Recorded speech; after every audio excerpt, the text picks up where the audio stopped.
मुझे पेड़ पौधों से बहुत प्यार है। आप चाहो तो गार्डन की देखभाल कर सकती हो। नील ने रूही को गार्डन की देखभाल करने के लिए इसलिए बोला था क्योंकि उसको लगा था कि अगर उसने रूही को कोई भी काम नहीं दिया तो रूही कहीं यहाँ से चली ना जाए। और इस शहर में तो रूही के पास रहने के लिए भी नहीं घर नहीं था, तो वह कहाँ जाएगी और कहाँ रहेगी। क्योंकि रूही की बातों से नील को इतना तो समझ आ गया था, रूही बहुत खुददार किस्म की लड़की है जो किसी से मदद लेना पसंद नहीं करती। इसलिए यह सोचकर उसने रूही को गार्डन की देखभाल करने का काम दिया, क्योंकि यह काम इतना मुश्किल भी नहीं था। नील की बात सुनकर रूही ने बोला, सर, मुझे पता है आपने बहुत सारे पैसे उनको दिए थे, तो बदले में बस गार्डन की देखभाल करने का काम मैं कैसे कर सकती हूँ। ये तो बहुत कम काम है। आप प्लीज़ मुझे और काम दे दीजिए। मैं आपको निराश नहीं करूँगी। रूही की बात सुनकर नील ने बिना एक्सप्रेशन के बोला, आपको पूरा 1 साल यहाँ पर रहकर काम करना होगा, और अगर आपको यह काम कम लगता है तो मैं वक्त आने पर आपको एक और काम ज़रूर दे दूँगा। नील की बात सुनकर रूही तुरंत ही राजी हो गई कि हाँ, ये ठीक है, और उसने जल्दी से बोला, हाँ ठीक है, मुझे काम करने के लिए मुझे काम देने के लिए आपका बहुत बहुत शुक्रिया सर। पर रूही को मन ही मन अभी भी लग रहा था कि उसको अभी भी बहुत कम काम मिला है, क्योंकि उसने नील को फैक्ट्री के मालिक को एक बड़ा सा बैग पैसों का देते हुए देखा था। पर उसने आगे कुछ भी कहना ठीक नहीं समझा। रूही के नील को शुक्रिया बोलने पर नील ने अपना सर हिला दिया। फिर उसने रूही से बोला, मिस, अगर आप बुरा न माने तो क्या मैं आपसे यह पूछ सकता हूँ कि आप उस आदमी।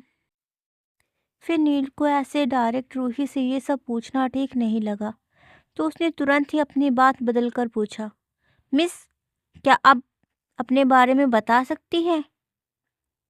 वैसे तो नील को रूही के बारे में सब कुछ पता चल गया था, पर नील ये जानना चाहता था कि रूही उसको क्या बताएगी। इसलिए उसने रूही से सवाल पूछा था।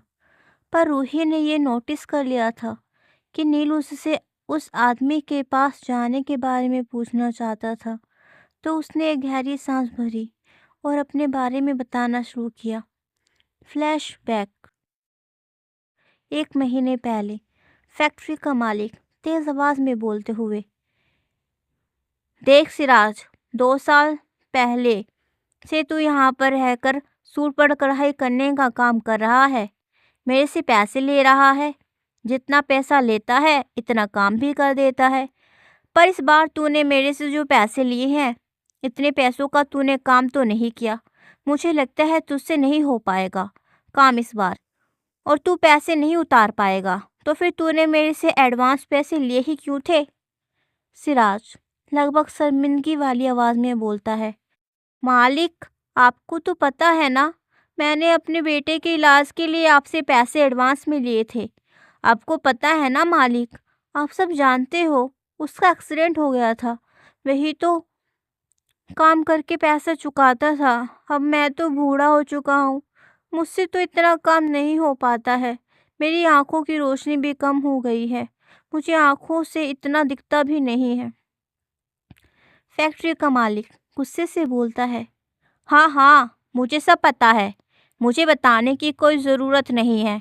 और रही बात काम की, बेटे का ही तो एक्सीडेंट हुआ है, घर में दो दो जवान बेटियां तो है ना, उनसे काम करवाओ, वो चुका देंगी तेरा कर्जा।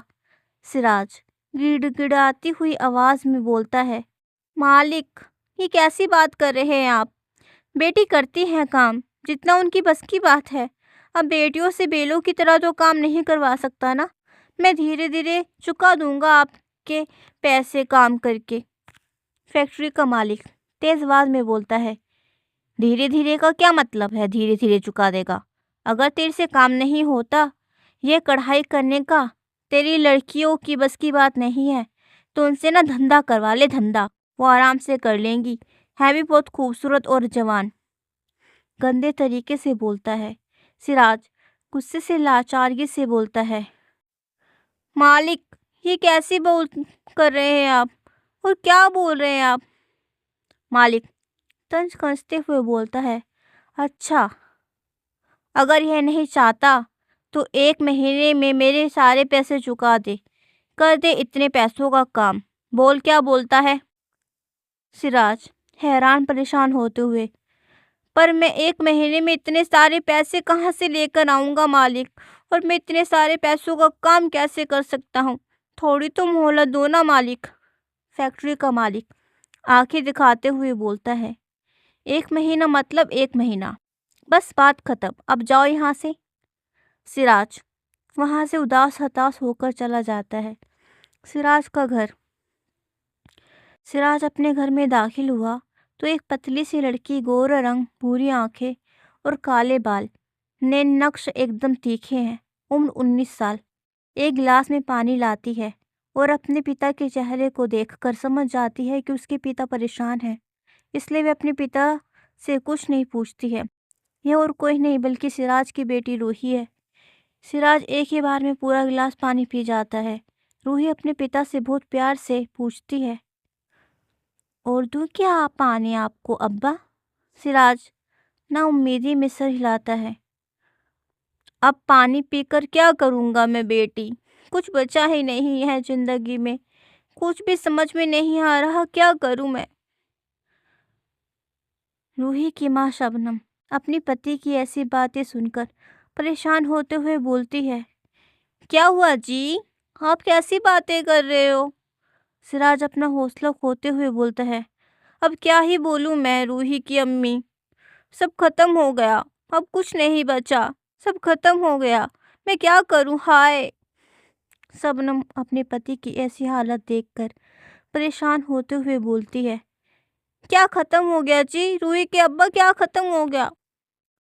सिराज शबनम को मालिक से हुई सारी बातें बता देता है, और यह भी कि मालिक ने बस 1 महीने का समय दिया है कर्जा चुकाने के लिए। रूही अपने पिता से दिलासा देते हुए बोलती है, अब्बा हम बहुत मेहनत करेंगे, मिलकर सारा कर्जा चुका देंगे। रूही की छोटी बहन सोनिया रूही का साथ देते हुए बोलती है, जी अब्बा हम सारा काम करेंगे, बहुत मेहनत करेंगे, दिन रात काम करेंगे और सारा कर्जा चुका देंगे, अब आप फिक्र मत करो। शबनम धीरे से राज को बहुत समझाती है, जिस वजह से सिराज अब थोड़ा शांत हो जाता है, और वह चारों शबनम, रूही, सोनिया और सिराज मिलकर 1 महीने तक दिन रात कढ़ाई करने का काम करते हैं, पर फिर भी उतनी पैसों का काम नहीं कर पाते जितना उन्होंने उस मालिक से लिया था। रूही के भाई के इलाज के लिए थे, और अब 1 महीना ख़त्म होने को आया था। कहते हैं ना, समय बीतते देर नहीं लगती, वैसा ही हुआ। ऐसे में मालिक उनको समय समय पर आकर उनको याद दिलाता रहता है कि कितने दिन बचे हैं पैसे चुकाने के लिए, और रूही को भी गंदी नज़रों से देखता रहता है। ऐसे में महीने का आखिरी दिन भी आ जाता है। महीने का आखिरी दिन। फैक्ट्री का मालिक सिराज से बोलता है, हाँ भाई सिराज, तो तुझे याद तो है ना, कल तेरे पास आखिरी दिन है मेरे पैसे चुकाने का। वह क्या है ना, लोग दूसरों के लिए हु वो क्या है ना, लोग दूसरों के लिए हुए पैसे देने ही भूल जाते हैं। उनको कुछ याद ही नहीं रहता है कि पैसे वापस लौट आने भी हैं। इसलिए मैं तुझे याद दिलाने आया हूँ। सिराज उदासी से नज़र झुकाकर बोलता है, जी मालिक, मुझे सब याद है कि कल आपके पैसे लौटाने का आखिरी दिन है। मालिक बोलता है, चलो ठीक है, तुझे याद तो है, ठीक है, अब मैं चलता हूँ। फैक्ट्री का मालिक वहाँ से चला जाता है। सिराज घर आकर हताश होते हुए बोलता है, क्या करूँ, कुछ समझ में नहीं आ रहा, मैं कैसे चुकाऊँ मालिक के पैसे? शबनम सिराज को सलाह देते हुए बोलती है, क्यों ना जी आप राशिद भाई से पैसे उधार मांगकर मालिक के पैसे कल चुका दो। वह तो आपका छोटा भाई है ना, वह बुरे वक्त में आपकी ज़रूर मदद करेगा। रूही भी अपनी माँ का साथ देते हुए बोलती है, हाँ अब्बा अम्मी ठीक बोल रही हैं, आपको चाचा जी से मदद मांगनी चाहिए। आखिर बुरे वक्त में अपने ही तो अपनों के काम आते हैं। रूही और शबनम की उम्मीद भरी बातें सुनकर सिराज के अंदर भी थोड़ी सी उम्मीद जाग जाती है, शायद उसका भाई उसकी मदद कर दे। और इस उम्मीद में सिराज बोलता है, ठीक है, मैं राशिद से पैसे उधार मांगने के लिए उसके घर जाता हूँ। इतना बोलकर वह राशिद के घर की तरफ निकल जाता है। क्या राशिद सिराज की मदद करेगा? आगे की कहानी अगले भाग में जारी रहेगी। तब तक के लिए अलविदा। चैप्टर 7, झूठे रिश्ते।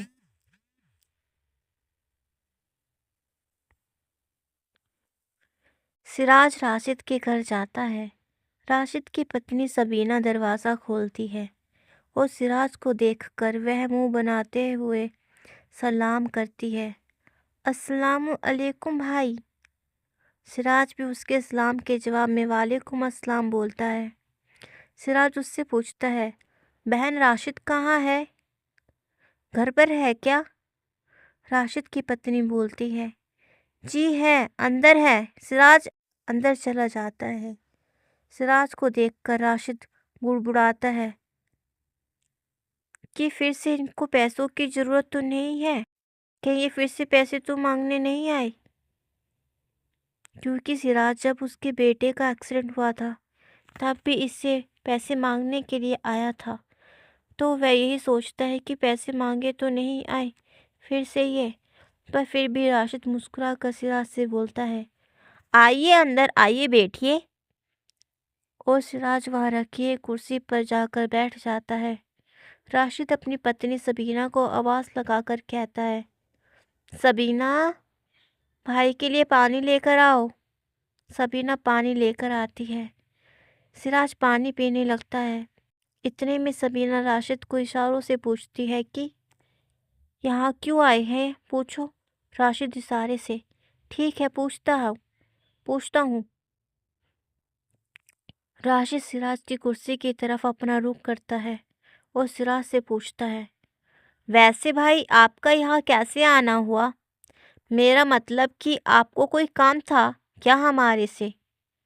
सिराज उदास होते हुए बोलता है, हाँ भाई, काम से ही आया हूँ, बहुत ज़रूरी काम था।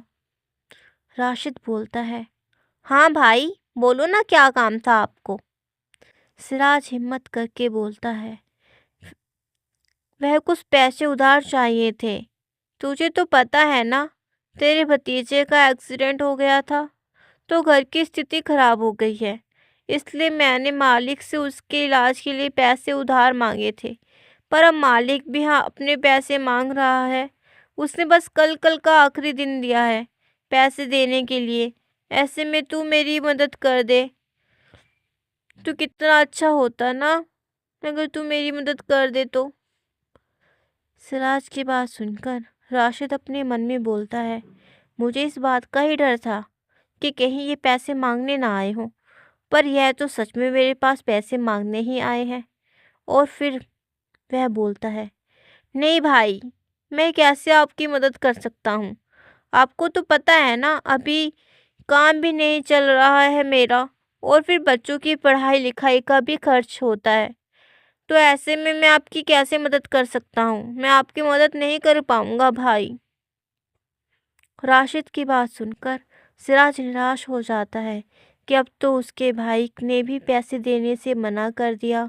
और उदास होते हुए वह राशिद से बोलता है, ठीक है भाई, फिर मैं चलता हूँ और देखता हूँ कि कहीं और से कुछ इंतज़ाम होता है क्या।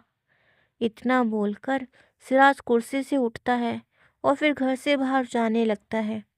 पर वह घर से बाहर भी नहीं गया था कि राशिद की पत्नी सबीना बुड़बुड़ाना शुरू कर देती है। वह कहती है, भला हमारे पास कहाँ से आए इतने पैसे? हमेशा आ जाते हैं हमारे से पैसे मांगने के लिए, जैसे हमारे पास तो पैसों का पेड़ लगा है ना, किसी पेड़ पर से पैसे तोड़ो और इनको दे दो। जैसे हमारे पास तो मटके भर भर के पैसे रखे हुए हैं, भला हमें भी तो अपना घर का खर्च चलाना होता है, और ये आते हैं मुंह उठाकर और पैसे मांगने लगते हैं। राशिद सबीना की सारी बातें सुन लेता है, क्योंकि मैं अभी भी घर के बाहर ही था। वह घर से पूरी तरीके से निकला भी नहीं था, जिस वजह से उसकी बातें सुनकर राशिद की बची कुछ उम्मीद भी टूट जाती है और वह बहुत हताश उदास हो जाता है। वह अपने घर जाते समय पूरे रास्ते सबीना की बातों को ही याद करता रहता है। जैसे हमारे पास तो पैसों का पेड़ लगा है ना, मटके भर भर के पैसे रखे हैं हमारे पास, तो पेड़ पर से पैसे तोड़ो और इनको दे दो। हमारे पास तो पैसों का पेड़ लगाया है ना। ये सब बातें ही राशिद की पत्नी की उसके दिमाग में घूमने की वजह से राशिद के सोचने समझने की शक्ति ख़त्म हो जाती है और वह सीधा ही अपने घर में जाता है और अपने कमरे में जाकर दरवाज़ा बंद कर लेता है। सिराज के इस तरीके से दरवाज़ा बंद करने पर घर के सब लोग परेशान हो जाते हैं और दरवाजे के पास जाकर दरवाज़ा खटखटाने लगते हैं। परेशान होते हुए रूही, सोनिया और उसकी अम्मी बोलते हैं, दरवाज़ा खोलो। रूही भी बोलती है, अब्बू दरवाज़ा खोलो ना। राशिद के दरवाज़ा ना खोलने पर रूही खिड़की के पास जाकर देखती है। वह देखती है कि सिराज खुद को फांसी लगाने की कोशिश कर रहा है। यह देखकर वह एक जोर से चीख मारती है। रूही की आवाज़ सुनकर सोनिया, रूही की अम्मी भी खिड़की के पास आ जाती है। कमरे के अंदर का नज़ारा देखकर रूही अम्मी को चक्कर आने लगते हैं, जिस वजह से कुछ ही देर में वे देखते ही देखते ज़मीन पर बेहोश होकर गिर जाती है। अपनी अम्मी की ऐसी हालत देखकर रूही और सोनिया जोर जोर से रोने लगती हैं। आपको क्या हुआ अम्मी? आपको क्या हो गया अम्मी? अब्बू देखो ना, अम्मी को क्या हो गया? अपनी अम्मी की बिगड़ती हालत के बारे में सुनकर अपनी पत्नी की बिगड़ती हालत के बारे में सुनकर सिराज अपना फांसी लगाने का इरादा छोड़कर दौड़ते हुए कमरे का दरवाज़ा खोलता है और रूही को तेज़ आवाज़ में बोलता है, रूही जा जाकर पानी लेकर आ। और राशिद अपनी पत्नी शबनम का सिर अपने पैरों पर रख लेता है। रूही भी दौड़कर जाती है और एक गिलास में पानी लेकर आती है, जिसे सिराज अपने हाथों में लेकर अपनी पत्नी शबनम पर पानी की कुछ बूंदें डालने लगता है, जिस वजह से वह होश में आने लगती है। शबनम होश में आकर सबसे पहले पूछती है, रूही तेरे अब्बू को होश आया कि नहीं? वो ठीक तो है ना? तेरे अब्बू को कुछ हुआ तो नहीं ना? जिसका जवाब खुद राशि देता है। वह कहता है, हाँ मैं ठीक हूँ। सिराज नीचे ज़मीन पर बैठ जाता है और अपने हाथों से अपना सिर पकड़ लेता है। राशिद ने पैसे देने से मना कर दिया है। कल मालिक पैसे लेने के लिए आ जाएगा। ऐसे में मेरी कुछ भी समझ में नहीं आ रहा है, मैं क्या करूं? वह अपने बच्चों और अपनी बीवी सबके सामने रोने लगता है, जिस वजह से अपने पिता की ऐसी हालत देखकर रूही कहती है, मेरे पास एक आइडिया है जिससे हम सब बच सकते हैं। आपको क्या लगता है, क्या रूही आइडिया देगी जिससे ये सब लोग बच पाएंगे?